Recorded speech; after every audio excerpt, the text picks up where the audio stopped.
Sigma. Selamat datang di podcast Pojok Depan dengan saya Brian sebagai host dan 4 bintang tamu kita yang sangat fenomenal di bidangnya, yakni bidang bahan pangan lokal. Silakan Bapak dan Bapak perkenalkan diri masing-masing. Silakan. Hai semua, saya Syarif, fokus di bidang pertanian dan pangan organik. Halo semua, saya Evan Raihan. Saya pengusaha kuliner yang berbasis pada pangan lokal. Wow. Hai, saya Nanda, peneliti di bidang gizi dan kesehatan masyarakat. Halo, nama saya Selatan. Saya adalah aktivis lingkungan yang mendukung gerakan pangan lokal berkelanjutan. Oke, terima kasih untuk Bapak dan Bapak karena sudah mau hadir dalam podcast Pojok Depan ini. Terima kasih sudah mengundang Kita ya sama-sama. Kita tahu bahwa bahan pangan lokal memiliki peran yang sangat penting dalam ketahanan pangan dan juga keberlanjutan lingkungan. Ya. Menurut Bapak dan Bapak, apa saja manfaat bahan pangan yang menjadi landasan sebagai kita warga masyarakat? Oke, kalau menurut saya sendiri pangan lokal itu sangat penting karena pangan itu lebih segar dan lebih kaya nutrisi lah. Nah, berdasarkan data terbaru ini, sekitar 70% pangan yang dikonsumsi di pedesaan berasal dari pangan lokal. Nah, selain itu, mengkonsumsi pangan lokal ini juga mendukung petani kita hingga ekonomi lokal bisa berkembang. Lebih sedikit jejak karbon juga karena tidak terlalu transportasi jauh. Wow. Silakan. Kalau menurut Bapak Evan gimana? Betul sekali pendapat Anda. Dari sisi kuliner, pangan lokal itu sangat memberikan cita rasa yang unik dan enak-enak. Ya. Emangnya nak? Autentik sekali. Ya. Enak-enak ya. Benar. Memang enak itu. Enak. Sungguh enak. Enak tapi iya. Gimana? Menariknya, 60% dari makanan tradisional kita itu sebenarnya bisa dibuat dari bahan lokal. Benar. Apa itu? Nah, benar. wah, misalnya ada bahan seperti sagu, singkong, dan jalan. Nah, bahan-bahan itu bisa diolah menjadi berbagai hidangan yang lezat dan enak serta sehat. Enak. Betul Bapak, Anda bagaimana?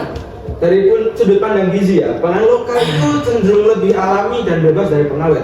Ini tentunya lebih baik untuk kesehatan kita. Contohnya, sekitar 50% kebutuhan karbohidrat harian bisa dipenuhi dari pangan lokal, seperti singkong dan jagung, bukan hanya dari nasi ya, Rek. Ya. Kalau dari sudut pandang kami sebagai aktivis lingkungan, Ya. pangan lokal membantu menjaga keanekaragaman hayati dan mendukung pertanian berkelanjutan. Ini penting untuk mengurangi kerusakan lingkungan dan mengurangi perubahan iklim.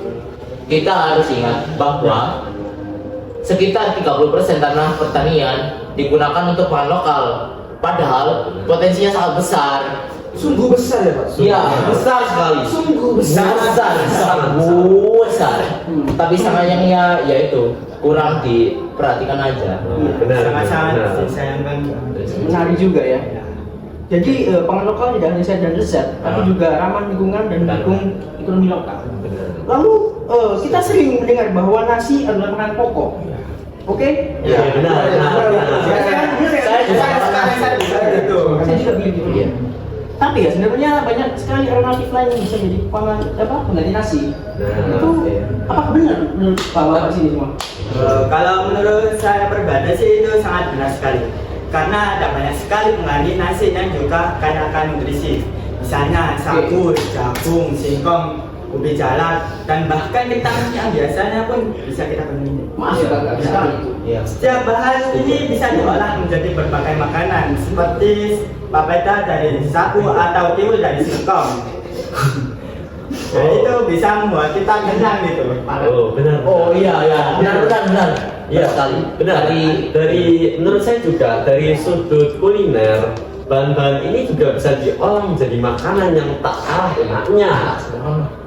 Contohnya seperti nasi jagung yang kayak serat itu loh. Oh, iya. Saya suka Pak. Iya, Kan benar. nasi juga kan? Ya, Nasi juga. tapi kan ada jagungnya.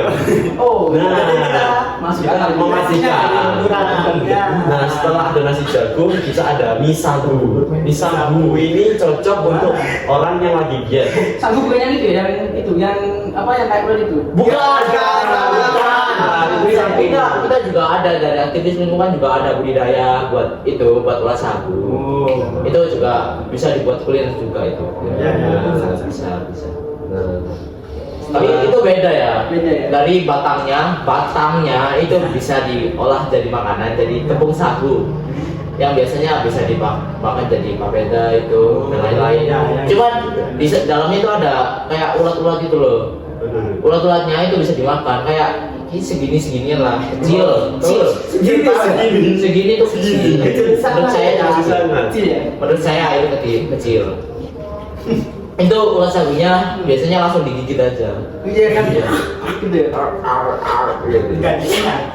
Dikunyah lah. Oh, iya. Kalau ditelan nggak sedang mati. Tapi menurut saya pengganti nasi ini juga memberikan variasi nutrisi yang lebih lengkap. Iya. Misalnya ubi jalar tinggi vitamin A. Sementara jagung kaya serat dan antioksidan. Jadi mengonsumsi alternatif ini kita bisa mendapatkan lebih banyak manfaat kesehatan ya Pak. Tahu saya. Dasar makanan. Selain itu, mengonsumsi pangan lokal ini juga mendukung kelestarian lingkungan. Tanaman seperti sagu, singkong, dan lain-lain itu lebih tahan lama terhadap kondisi kering dan tidak memerlukan banyak air sehingga lebih berkelanjutan di tengah perubahan iklim. Jadi lebih apa ya? Lebih mudah Lebih bisa beradaptasi dengan iklim yang baru seperti ini. Betul sekali. Saya setuju Pak. sungguh sangat amat beragam sekali ya pilihan untuk pengganti nasi ini ya. Benar sekali. Nah, itu juga banyak yang enak dan lezat itu. Ya enak. Iya, enak dan lezat. Iya sama ya. Bisa Lezat bergizi. Lezat dan bergizi. Begitu ya. Setelah itu ya, pengganti nasi ini setara dengan 3 pisang. Jadi kamu makan 3 pisang saja sudah kenyang. Terus kandungannya sudah setara 1 porsi nasi. biasanya kita makan 5 biji nih. Nah, tapi orang tua kita suruh makan lagi nasi. Nah, ini tuh gimana? Enggak apa-apa. Itu kan juga bagian dari makan kita. Kan itu kalau dari buah-buahan itu kan bisa dari buah-buahan itu bisa buat sampingan. Kan kalau makanan pokok kan ada dari kayak apa? Ubi-ubian, Sagu tadi lupa. sagu ya, tepung-tepungan. Ngomong-ngomong soal korek, Iya. Kenapa? ya nasi sama pisang itu mengandung kandungan tinggi juga. Iya lah. Oh iya benar sekali. Harus seimbang gitu ya. Iya. Makanya diimbangin, Nasi diimbang. juga makan pisang gitu. Double karbo dong. Tidak apa-apa. Maksudnya seimbang itu nggak seperti itu. Oh, bagaimana? Maksudnya kayak kandungan dalam gizinya kan ini Oke. juga dari ahli gizi juga pasti tahu kan. Bagaimana? Kalau menurut saya Ya. lebih baik dipilih salah satunya karena karbo yang berlebih jika tidak dibakar lagi itu akan Menumpuk. ya menumpuk. Oh, benar. Harus seimbang ya. Iya. Protein. Kalau apapun yang berlebihan itu tidak baik. Kalau karbo yang berlebihan, kalau tidak dibakar dengan maksimal, itu akan menumpuk dan jikalau gaya hidup itu diteruskan, Iya. itu bisa menyebabkan kenaikan tingkat presentase obesitas di negara. Oh, benar-benar. Berarti kita harus mengimbangi dengan olahraga. Iya. Juga jangan lupa sama apa kayak kalsium, terus serat, protein, vitamin-vitamin Jadi dari terima kasih ya buat bapak dan bapak karena sudah memberikan edukasi buat masyarakat Indonesia ya. Jadi mungkin bisa lah kasih dulu kata-kata itu buat menutup podcast kita hari ini. Tapi kasih bajunya itu ya. Bisa. Oke ya. biar penontonnya Paham. Oke. Yang mulai dari saya, oke.